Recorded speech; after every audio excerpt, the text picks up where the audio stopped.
ODI exists to be at the interface between research and policy, to generate the good ideas, but also to make sure that they turn into practical policies which benefit poor people. Practical policies which benefit poor people. So the test of ODI is whether we are able to find and generate and develop the good ideas and then turn them into reality. And during the time that I was director, there were many examples of that. We transformed, I think, the whole debate about rural development with our work on livelihoods. We made a very big difference to thinking about humanitarian policy with the work on good humanitarian donorship, which came out of the work we did following the Rwanda emergency in the 1990s. The work that we did on trade, developing the idea of aid for trade and carrying it through into the World Trade Organization.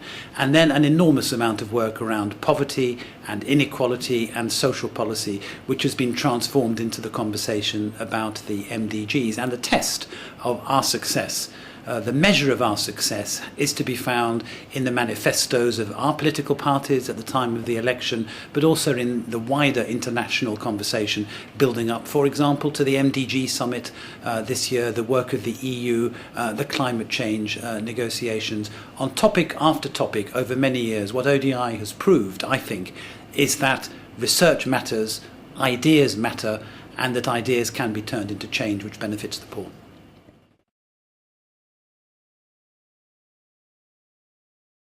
And as we think about the international development challenges that will face us in the years ahead, we have to recognise that the Millennium Development Goals have been a tremendously important focus for much of our work now for over a decade, and they will continue to be, but that other new issues are also rising rapidly up the agenda, and I think they will shape the work of ODI in the coming years. Urbanisation is a phenomenon which will dominate development policy in the next decade. The whole issue of global public goods, climate change being one, but also financial stabilization, interventions in capital markets, and those big macroeconomic frameworks that shape whether or not countries can continue to grow and emerge out of poverty.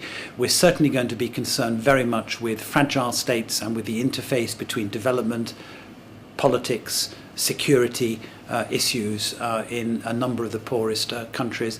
And we have to find new ways to manage globalization with the emergence of the large emerging economies, their impact on world trade.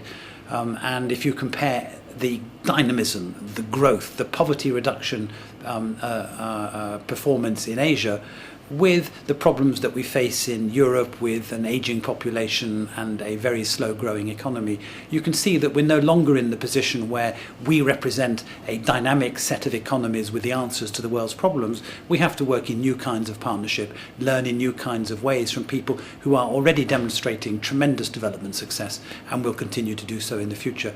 At the same time, there are far more competent researchers, competent research institutes and competent think tanks in developing countries than there ever were, certainly when ODI was founded and even 5 years ago. And so new kinds of partnership, new ways of working internationally are going to be absolutely essential to ODI's future. Look, if we were standing now 20 years ahead and looking back, I think we'll say that ODI will be transformed out of all recognition in the next 10 and 20 years.